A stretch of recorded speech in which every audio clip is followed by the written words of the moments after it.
spot in the universe, Ginger Quinlan.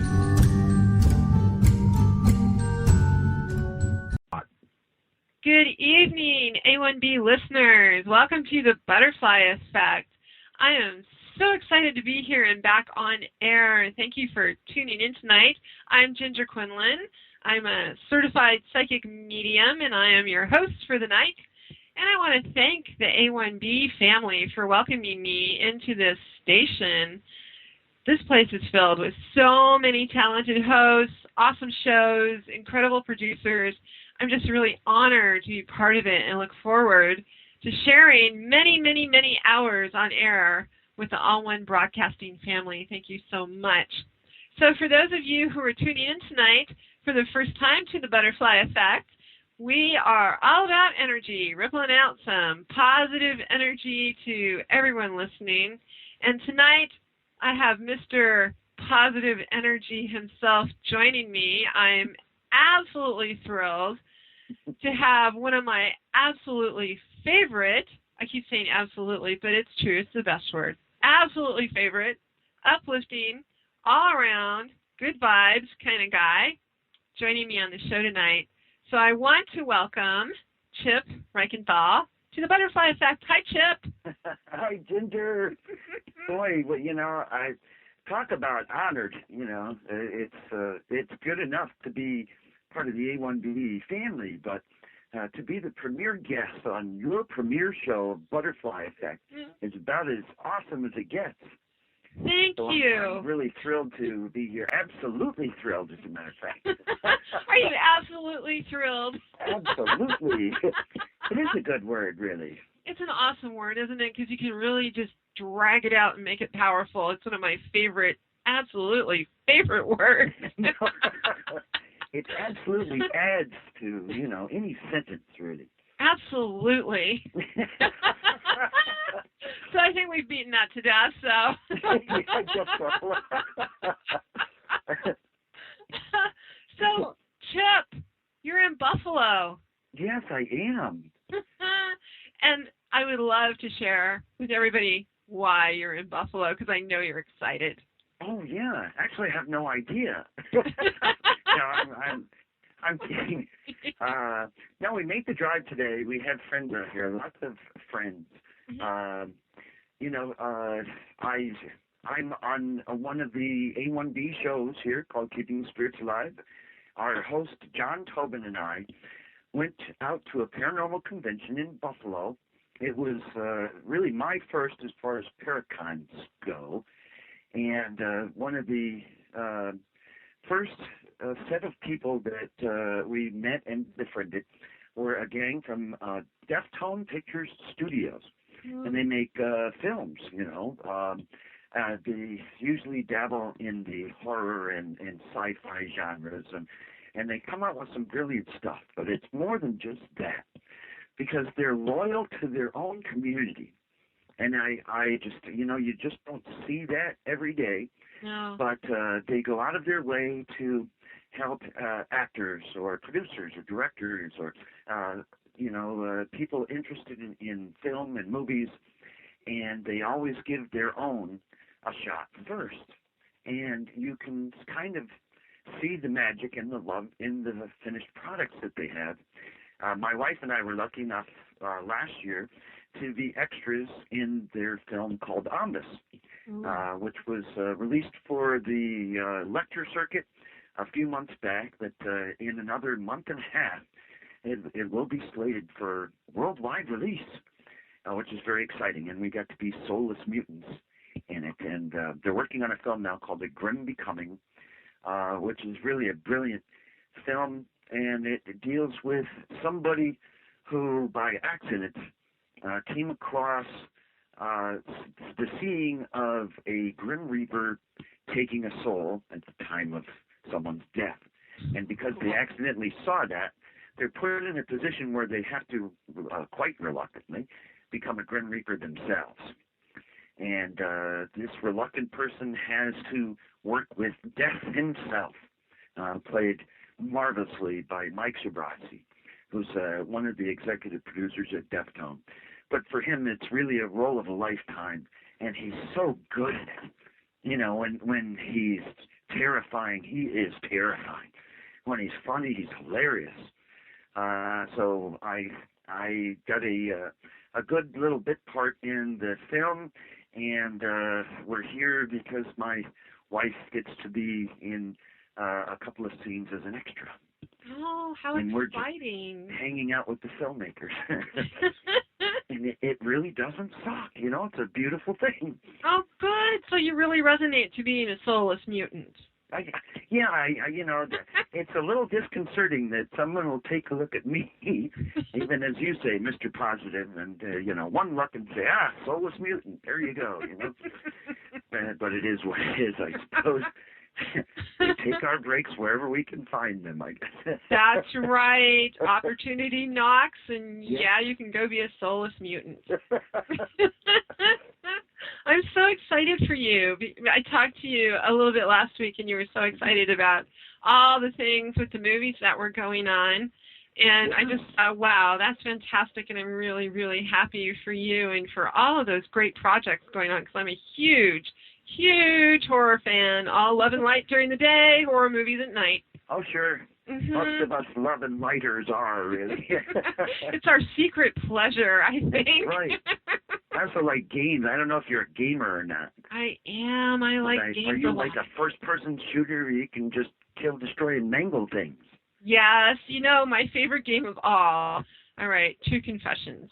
My favorite game is going to the actual video places where they have the great big games and you have to put a lot of quarters in to play them. Oh, the arcades, yeah. Yes, and there's this one Alien game at the movie theater I go to here in South Carolina. They have this Alien shooting game, and I have to say, it is one of my favorite games, and it's kind of gross and gory and all of that. That's the best part, yeah. Yeah. The violence factor. Yes. And from us love and light people, you know. I don't know what that's about, but I've always been into horror movies. So. Yeah, well, you know, me too. Actually, when I was very young, I actually wanted to have my middle name legally changed to Boris in honor of Boris Karloff, because I was such a big Boris Karloff fan. Mm-hmm. And you know, I'm considerably old now, I guess, and but you know, back then it was what now are Universal Studio monsters, you know, the Dracula and Frankenstein and Wolfman and the Mummy, Creature of the Black Lagoon, you know, all that good stuff. And I was just obsessed. I had my Famous Monsters of Filmland magazine and the Rue Morgue and all that stuff. Yeah, and it kind of translates well. The thing about the gaming, though, for me is if it's something like real, you know, like regular people or animals, I don't want to kill them. That's not the fun. If it's like something futuristic or something that really doesn't exist at all, yes, you know, then I can mangle the heck out of it. It's okay, you know. And there's kind of a sick little gratitude involved there. There is. And when you were talking about the monsters, the old monsters, I used to be an avid Vampirilla comic book reader. No kidding. I wanted to be Vampirilla. Oh, you go, girl. I did. I had her picture all over my bedroom, and I just thought she was mixed in with David Cassidy and Cher. But nevertheless, she was still in my bedroom, and I was like, when I grow up, I am so going to be Vampirilla. Wow. And it really translates through time, you know. It never goes out of style. It doesn't. It doesn't. I mean, they can manipulate their outfits to fit any decade, really, any time period that they want. So it's great for historian buffs, you know, like me, or even, you know, anybody that likes things that just never die. It's just cool stuff. And so the realm itself, the whole vampire realm, just will never die. It's kind of a cool thing. It is cool. But, you know, to speak to one of the room posters, though, I did meet David Cassidy once. No, did you want to marry him? Yeah, hell, I would have, you know, probably. And, but, yeah, I DJ'd nightclubs for a long time. I was actually very good at it. Uh-huh. And one of the nightclubs I worked in Albany, New York, they had an after party for one of the big radio stations. You know, just like these days, they have those big iHeart Radio concerts, and Right. you know, everybody gets a chance to go. Well, this was like a local station that had that kind of concert. You know, all the big acts of the day. Most of them were track acts, which meant that they would basically come and lip sync to a song and walk off and walk away with 10 grand just for the appearance, you know. Uh-huh. And to MC the whole thing, they got David Cassidy one year. You know, they got Jan Brady, Eve Plum, I think was Yes. his real name, and you know, so you know, I mean, every year it was somebody. But David Cassidy came into the nightclub I was DJing at, and I was set where the DJ booth overlooked the dance floor, but people couldn't get in. You know, it was they really wanted to make some sort of deity out of the DJ, you know. And of course, naturally, I didn't mind that at all. But there, we had an employee bathroom in the back behind my booth, and I put a long record on, and I walked out, and I was going to go to the employee bathroom, and out walks David Cassidy. Boom! And all of a sudden, you know, just like that, there he is, standing there, you know, right in my face. And I don't know, I guess maybe people younger than, let's say, 28 would just not understand the thrill of this guy, you know, because he was Keith Partridge of the Partridge Family, and, you know, every guy wanted to be him, and every girl wanted to date him, you know, it was that kind of thing. He was the George Clooney of the 70s, I guess. That's right.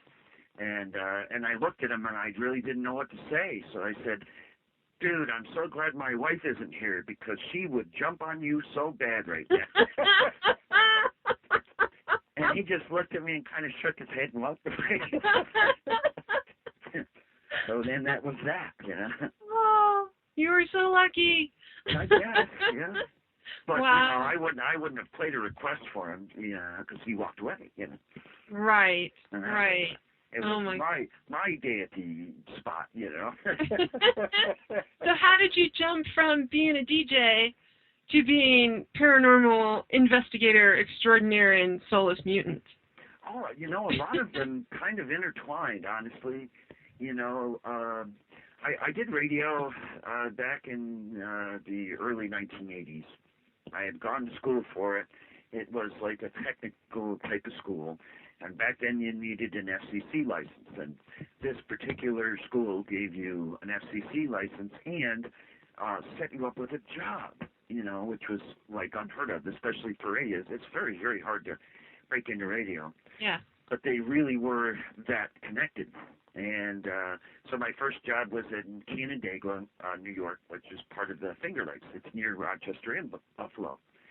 You know, first shot at Leicester, New York. And one night somebody called the radio station and wanted to know if somebody could DJ at his restaurant in Cayuga Lake, one of the Finger Lakes. And since I answered the phone, you know, I took the job. And, you know, it was kind of a very general thing at that time. You know, there's some jazz, some pop, some dance, some country, you know, whatever. And from there, I moved back to the Albany, New York area and started doing stuff with the beat mixing, you know, mixing the records together on beat, on pulse. And I had a background as a musician, so I understood that stuff. It's all, you know, 4/4 signature, and you count the measures and yada yada. Anyway, so I got very, very good at it.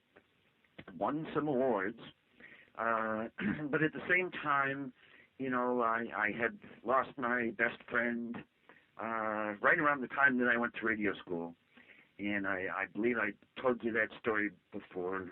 Yeah. I basically spoke with him at the moment of his death. He was involved in a motorcycle accident. He was brain dead when they brought him into the hospital. And his parents had to fly from Albany down to Miami, Florida, basically to unplug him. And at the moment he was unplugged, he was talking to me on my swing set outside my parents' backyard, basically telling me that he wanted to give up. He, you know, didn't want to be a vegetable, you know, and he asked for my blessing. And I was very reluctant to give it to him, but he talked me out of it.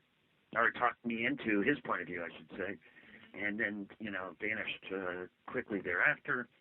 And then 5 minutes later, my mother comes out and says, your buddy's parents just called. He died 5 minutes ago. They pulled the plug on him. And I realized that I had spoken to my best friend, my soulmate, my first soulmate at the moment of his death. Oh. So I really started investigating all about afterlife and stuff like that. And throughout my DJ career in nightclubs, which really exceeded 20 years, I had done medium work, some tarot readings, and a lot of paranormal investigations and things like that. Over the years, over those 20 years, and even did medium readings for some of my customers, which was kind of cool. But it was really the entertainment industry. And after a while, I started noticing that as I walked into rooms, people started walking out. And being an entertainer, we can't have that sort of thing happen. No. So I really focused more on the DJ work, but always kept as a real and genuine interest, afterlife studies. And so I really worked very hard at it. Also, hypnosis and hypnotherapy. Yeah, studied that, got certified in that. And a lot of the money I made as a DJ allowed me the time and the capital to invest in these studies and these practices and such. So they almost went hand in hand, although the DJ business ultimately killed my medium potential. Once I left the DJing behind, I really had a chance to embrace it more full on. Mm-hmm. Well, that is part of the reason why I asked you to be my guest tonight, as you know, because you get to talk all the time about being a paranormal investigation with John Tobin and your awesome show, Keeping the Spirits Alive, right here on A1B. And I'm a big fan of you guys. You're amazing. I learn a lot when I listen to your show and listen to your guests. Right back at you. We're big fans of yours, too. Oh, thank you. So part of the reason why I asked you to come on is because there's a lot of times when I listen to the paranormal shows and they don't talk about psychics and mediums doing investigations so much. Right. So I was pondering that whole thing, and I thought, the person that I know who has done both and is in that position on both sides of the fence, being a medium and highly sensitive, intuitive person, but also doing these incredible investigations in a very kind, loving way, which I totally respect and honor and think that's incredible, that you do that and should be absolutely acknowledged by everyone, because there aren't a lot of people doing that, if anybody, other than you guys. So I wanted to kind of talk to you about how it is that you balance your mediumship with being a scientific, historically based paranormal investigator. Yeah, and it's really a great topic, and there's really so much to discuss, because from my experience, and I do work. I mean, the show that we do really is about paranormal investigation and how history plays a role, and and I do come into this practice with more of a metaphysical background than many, and I've even seen there is kind of a chasm, between paranormal investigators and spirit mediums. Yes. But it's kind of interesting to know. It's from a spirit medium's point of view. It's kind of like a why go out for hamburger when you have steak at home sort of thing. If you can communicate with spirit in the privacy of your own home, why do you go out into old buildings and potentially dangerous places? Some of the structures are very old and falling apart. I mean, the people have gotten, sick from, bat feces or something of that sort. I mean, these sort of things have happened. There's a lot of risk. And it's a very interesting thing, and I can understand the chasm that remains betwixt the two fields. And interestingly enough, I usually shut my focus, my mediumistic focus, off during investigations, and there's a lot of reasons why I do that, and I'm sure that's not the best answer for entertainment purposes, but it is what it is. How do you shut it off? I do. Well, it's a whole different realm, really. I mean, because if you're talking to Debbie and Julie about their grandmother who passed, okay, and we get to talk to the grandmother for the benefit of Debbie and Julie. It's a very loving process, and it's a very personal process. And there's also kind of a bond, a familial or genetic bond, and on investigations, there are things that are moving around a room, and you're not really sure what's making it do that. And there's also preceding all these investigations, movies and television shows and a whole core of entertainment, either for horror films, for scientists, or for paranormal enthusiasts that, make this movement of things in a room seem very scary, very dreadful.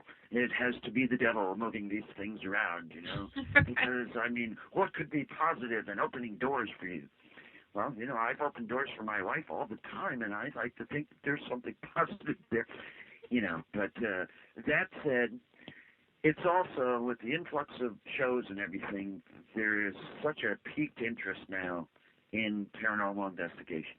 And a lot of people see it on TV, and they pick up some of the things from the TV, and they take that into these rooms with them. It's actually not all that common that people just watch a show and think that they know what they're doing, but it's out there, and I'm sure you know that. I get asked all the time by different paranormal groups here in South Carolina, North Carolina, to come and do investigations. And I have to honestly say that I hedge at the thought of doing it, because in my world, I see dead people all the time, good and bad. I feel it all the time, and I'm pretty much a physical medium. So if I step in the room, they show up. Right. But I'm also trained in exorcism and clearing them, because I also clear places. Well, see, and that therein right there lies the big difference, because there are a lot of sensitives or mediums that don't do that. And, there are also stigmas that follow both sides, There are a lot of stigmas about psychics and mediums, and there are a lot of stigmas about investigators and the ghosts that they seek, But I do have to say that it's a different thing. I mean, the practice is different, the realm is different, the feel is different. Yeah. And, and because there is something with the potential to psychokinetically move stuff around the room, there's 8 questions right there. Is it the living people that are moving the stuff around the room based on their belief systems, and a self-fulfilling prophecy of sorts being so magnified that they're making it happen? Is it some sort of remnant of something horrible that happened years ago that left an imprint in the room? And the imprint itself has the ability to communicate. Or is it somebody trapped, like an earthbound spirit? And naturally, if they're trapped, they're automatically assumed to be angry or demonic. So there's all these things there.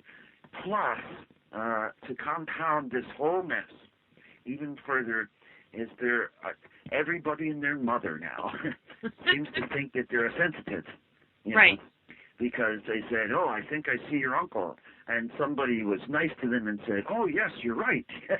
Because, I don't know, they were related or best buddies or something. So you have all these very ill-equipped people going out into, the field, and they are ill-equipped. For the most part, it's not as bad any of it really sounds. But with that said, as paranormal investigators, there are two major different areas. We do private investigations sometimes, and generally speaking, John and I do not. But a lot of paranormal teams take on privates, and a lot of things can go wrong there.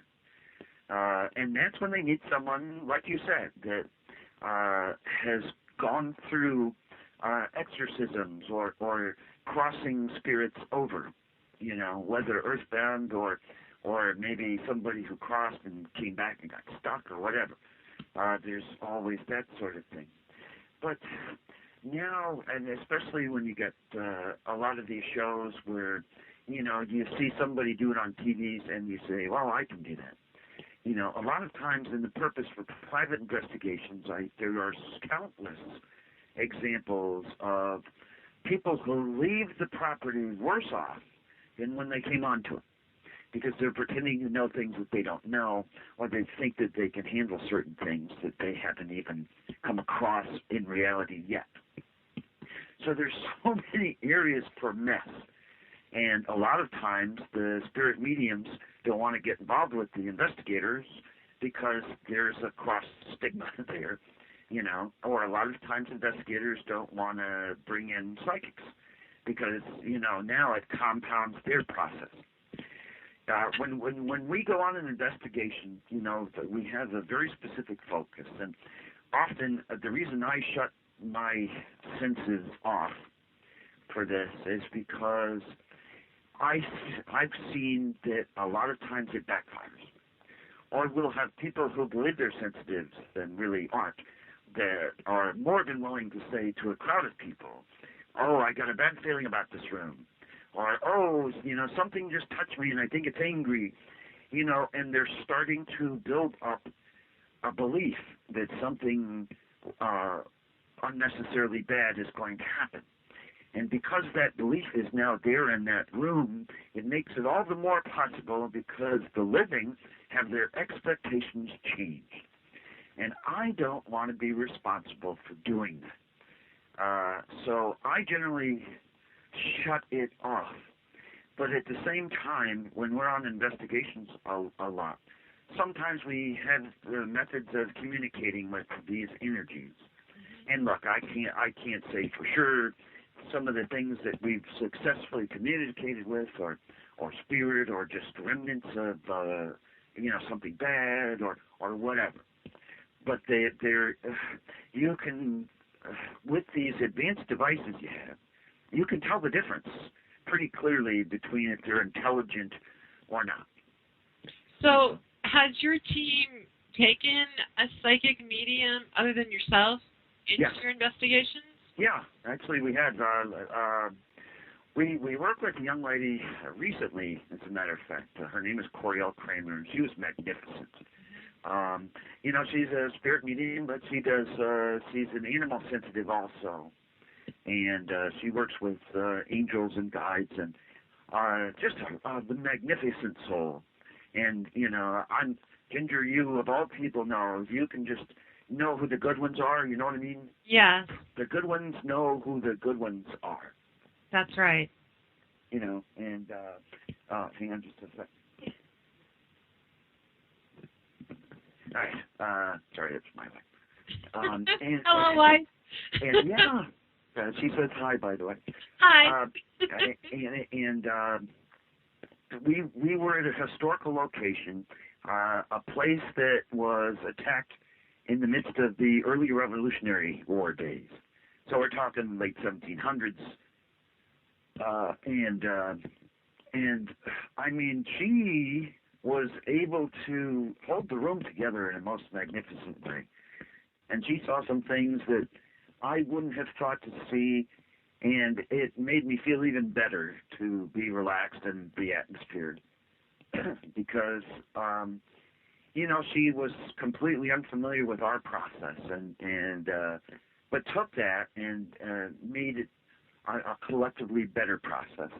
It's kind of rare to see that these days. So, and I have to credit John Tobin for that, because he's the one that found her and chose to bring her along with us.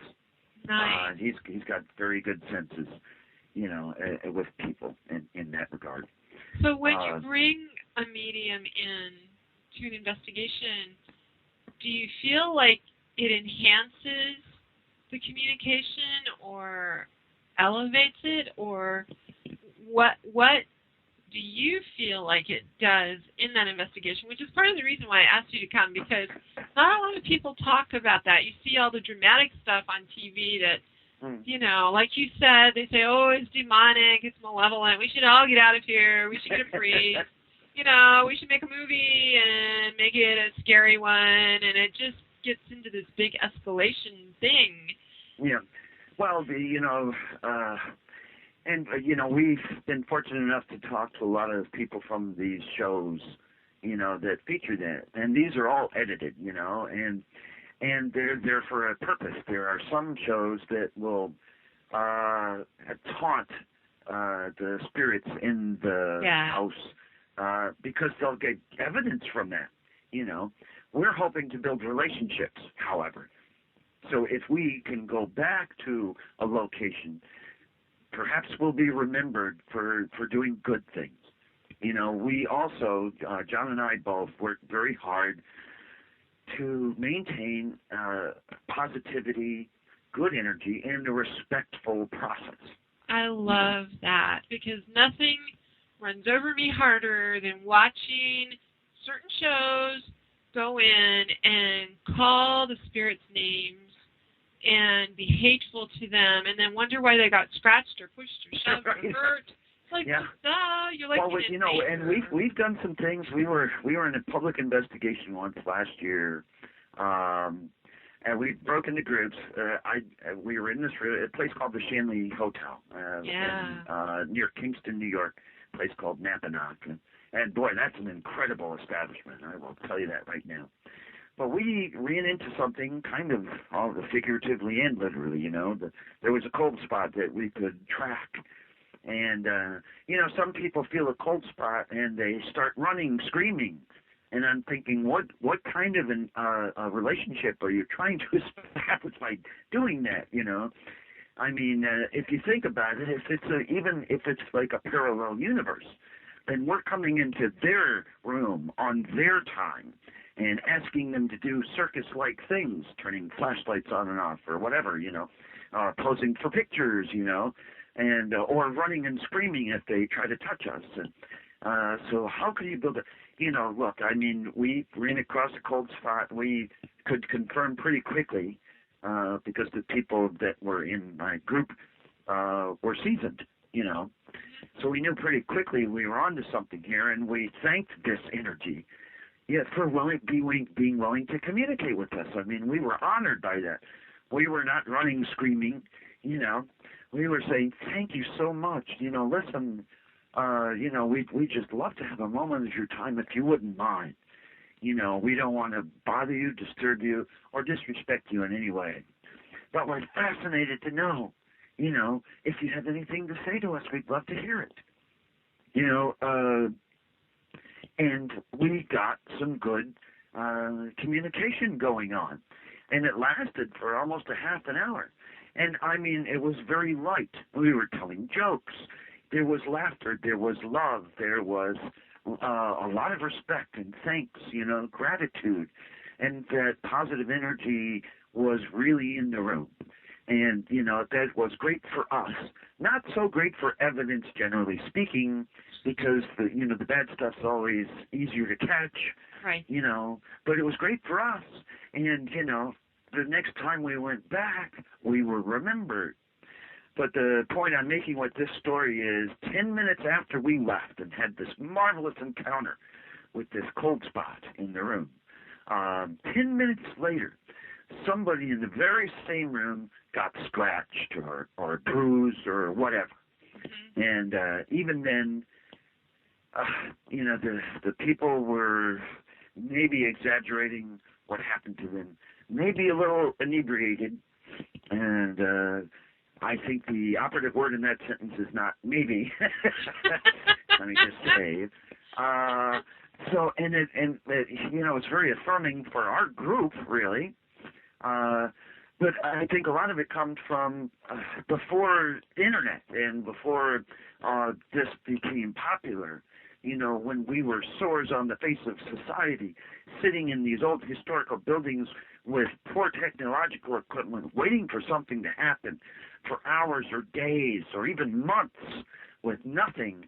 And then, you get one thing, and that always happens when all the equipment's off.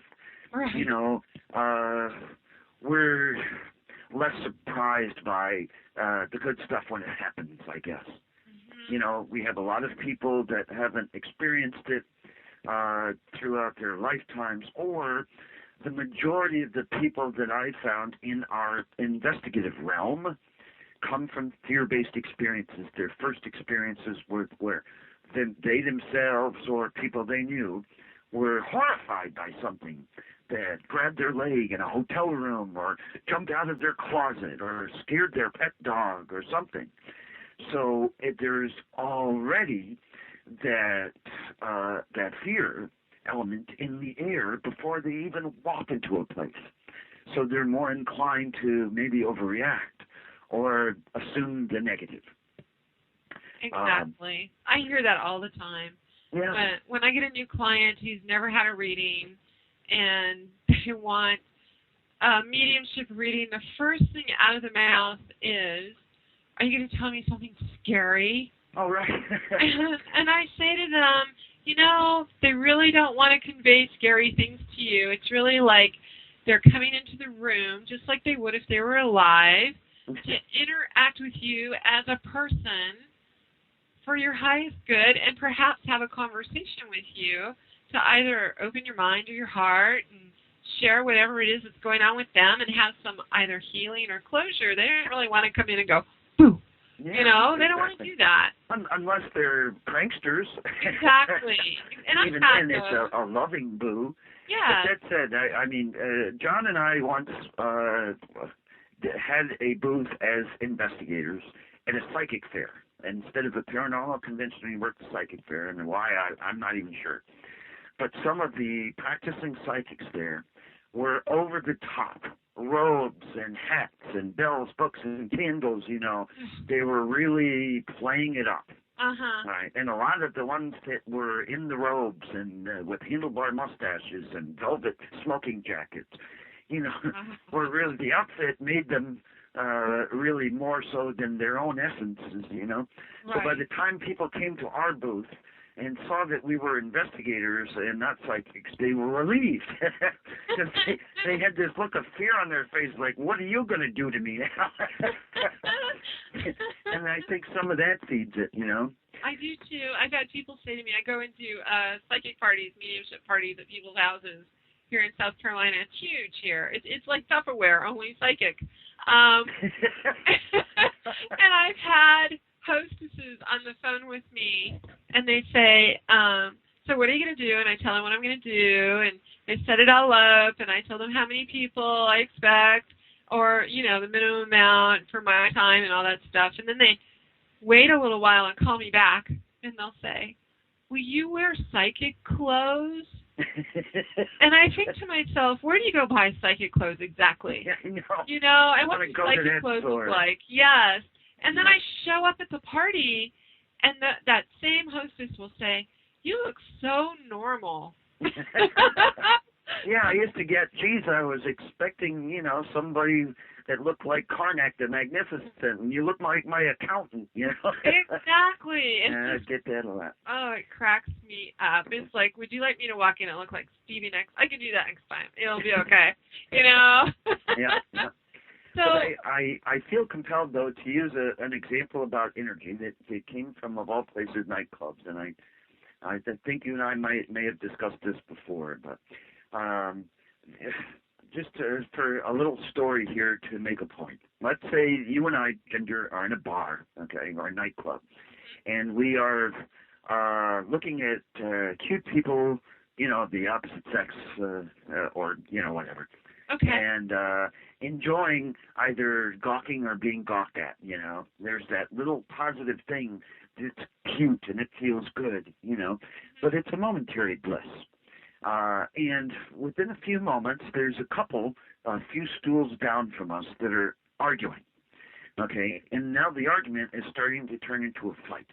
And now you and I break our conversations and break our gawking to notice these people, because now our security is threatened and we are focused on them. And you can feel the energy in the whole room change, especially you and I, because we're sensitive to that sort of thing. But I think anyone listening would understand that if the whole room starts changing and all the conversations around the room start dwindling and more focus is going on to this couple that's arguing. And now everybody's noticing. Now, look, there could be a supermodel 5 minutes previous that walked past everybody and stopped the conversation for that moment so they could go, wow, you know. But now the conversation is stopped for this couple that looks like they're about to start a physical fight. And everything in the room's changed and the energy's changed. And because the energy is so loud and because our society has trained us really to believe the bad things about ourselves or others more easy than the good stuff, because the good stuff is generally not as interesting, people will remember that energy and remember that focus. But if you and I tag teamed the fighting couple, you took one, I took the other, and we approached them and said, man, what did that guy say to you to get you so angry? How can I help? Okay, now you've not only handled this energy, but deflected the negativity and calmed them down to a point where you could even joke with these people. You know, get the fight to end with no violence, no threat to security or anything. And I think my whole point is in either practice, either trying to communicate with ghosts in a paranormal investigative setting or communicating with discarnate energies as a medium. It's all about loving positivity, because you can, if a spirit is angry, you know, enough to allegedly throw things around a room, you know, even they have a voice, even they would like to be heard, even they maybe have been falsely accused of something and stuck in some purgatory setting for millennia. You know, maybe they lost somebody and just need to talk to anybody in order to find them. But there's some reason, if there is anger in that room, and it can be deflected. So you can use that. So if something comes up, a cold spot, grabs onto your arm in a room, instead of going running and screaming, you could say, oh, thank you. You know, thank you. You've helped me. You've improved my life by touching me like that. How can I improve, you know, your current situation? I agree. That was beautifully put. Well done. Well done. So I have a question for you. Sure. You and John and Glory Hunt Hounds are going to Pennhurst. Oh, yes. I saw that on your Facebook page, and I went, oh. So being a sensitive and a medium, my burning question is, how do you turn off the sensitivities you feel before you ever get it's going to be that? hard. But it's also easy to answer because, look, you know, we talk to our fans from time to time, you know. There are things like Facebook or chat rooms here on A1B. You know, there's very good purposes to them. And sometimes, you know, you get to speak with your fans or, you know, people that have a similar interest. And this one young lady, even if she's not a young lady, I will call her that. Nobody ever complains about being called young lady. Who's got a similar situation to mine with a decade-plus history with chronic pain. And she always wanted to go on an investigation with us, and she talked to me a lot because, you know, I'm generally out about my pain. You know, it's not a poor, pitiful me thing, but nor is it ever addressed anywhere. You know, it's kind of a screwy thing where people can't see, you know, the pain on you because it's in your spine or something. Right. So they don't believe it's there. You know, there's quite a process to it. It's a harrowing thing. But anyway, you know, she's excited to go on the investigation, hopes to be in my group, you know, but also scared because it's Pennhurst, you know. And we've seen the shows, and there was a very good Haunted History on History 2 channel. Yeah. Just did a thing about Pennhurst last week, and it was really very telling and can easily lead to my answer here, because I was concerned about that myself. Look, in my history, and I'm proud to say, I've never gotten a foul EVP, electronic voice phenomenon, ever, you know, because I have never picked a fight with anyone that I'm trying to get EVPs from. But never swearing or foul messages, never a negative encounter, you know. Mm-hmm. Or if they were, I mean, there were some negative encounters. I mean, you could tell these things were angry, but they weren't angry at us. They were just angry, you know, about things. And as long as we didn't cross any particular boundary, you know, then nothing bad happened. But here's a situation where, yes, oh my goodness, the turmoil in this property has to be harrowing. And the thing is, they're generally segregated to rooms. I mean, there was one area, I think the biggest danger at the Pennhurst with any one in spirit form would be the ones who worked there and were very cruel to the clients. You know, it's one thing to be tortured and tormented because you're mentally retarded or have a potentially psychotic illness. But it's another thing to be in the practice doing whatever you can to these people because they're helpless and they're completely in your control because nobody else wants to deal with them and nobody will believe them when they say, this guy raped me or this guy beat me and beats me every night.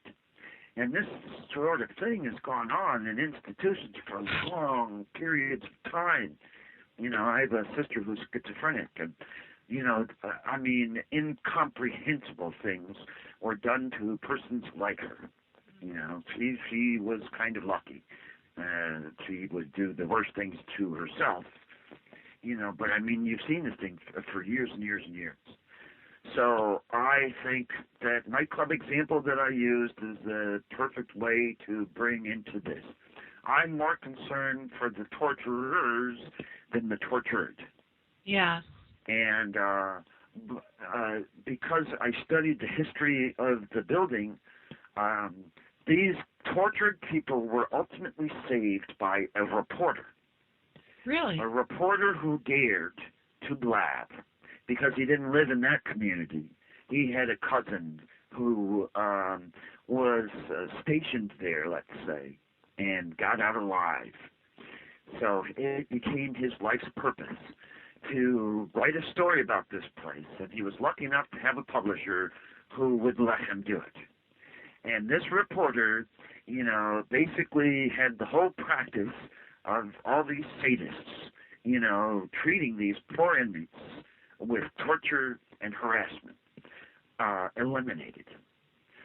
So if something approaches me with anger from a direction I cannot see or that I can sense, and, you know, Ginger, you know, you can just feel these things. I mean, like the bad stuff is easier to sense. It is. You know, but first I'll take in the white light of love and divine protection. I'll surround myself with you know, with positive energy, and it helps to keep the really bad stuff away from me. They might pick on others, but at least it won't pick on me.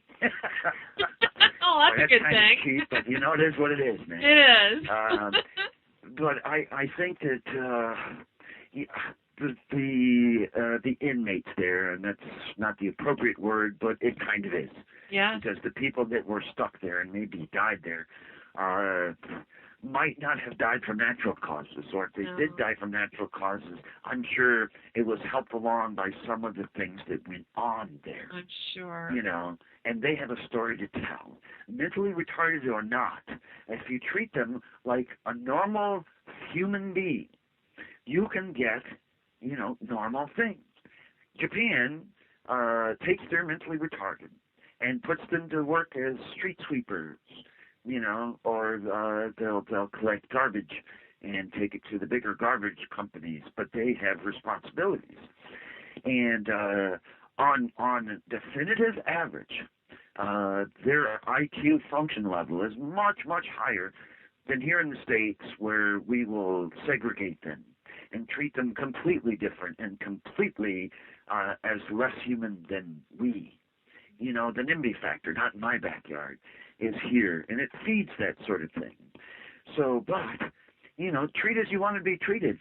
You could take these so-called feeble-minded inmates or semi-psychotic inmates and address them as normal.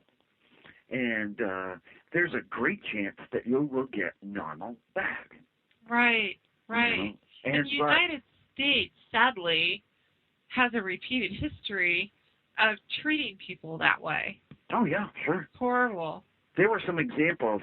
Primitive tribes, now I'll make this very short, but when I was a psych major, I learned this, and it stunned me.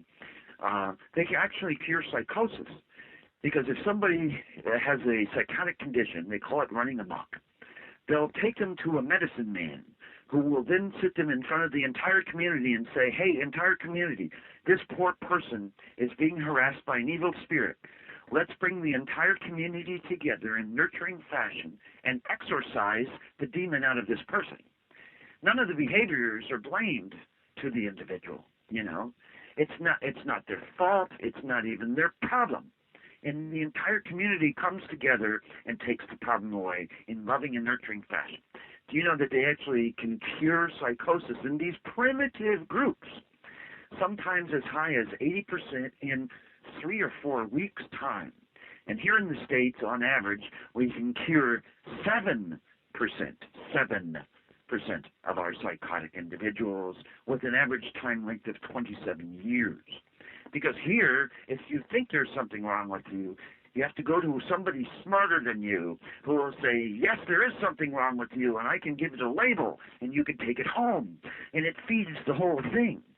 You know, even if somebody thinks that they're sick, there is always somebody to say, you're right, you are sick, and here's your label. And they can take that label and get worse and worse and worse and worse. And medicines will break their body down and make them worse. And so whether they feel better or not, they'll be worse, you know. I mean, it's a terrible thing. Let's change it. And because we're running out of time, yeah, I want to give you the opportunity to let everybody know where we can find you. I listed your websites in the chat room. Oh, thank you. Mm-hmm. Yep, our show is Keeping the Spirits Alive right here on A1B, mya1b.com. We're on every Monday night at 8. And before that, my partner and our host, John Tobin, has his own show from 7 to 8. So you really get 2 hours of the team. I'm along for the latter hour. But really from 7 to 9 on Monday nights, you can find information about us here on A1B by looking up Keeping the Spirits Alive, or look for Keeping the Spirits Alive on Facebook, or our paranormal team, led by the great John Tobin, is Glory Haunt Hounds, and our events and everything else about us is all available at www.gloryhaunthounds.com. Thank you, Chip. And check out Pennhurst Investigation, August 17th. I saw you only have just a few tickets left, but it looks like an amazing investigation. I would love for you and John to come on and talk about that when you're all finished. Oh, we could do that, sure. Ooh, I'd love it. I'd love it. I get goosebumps just thinking about that place. So I just want to thank you for being on the Butterfly Effect tonight, Chip. Thank you so much. Oh, I thank you for the honor of being your premier guest. I mean, you know, that just makes life really cute right there, you know.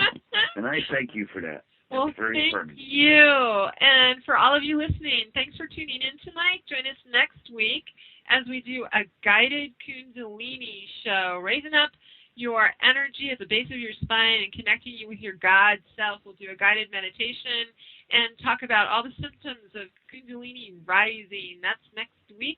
And I want to thank, again, A1B for bringing me into the family and letting me spend time here sharing, teaching, doing readings, and just spreading some positive energy out, letting it ripple and paying it forward. So all of you have a fantastic week and be well.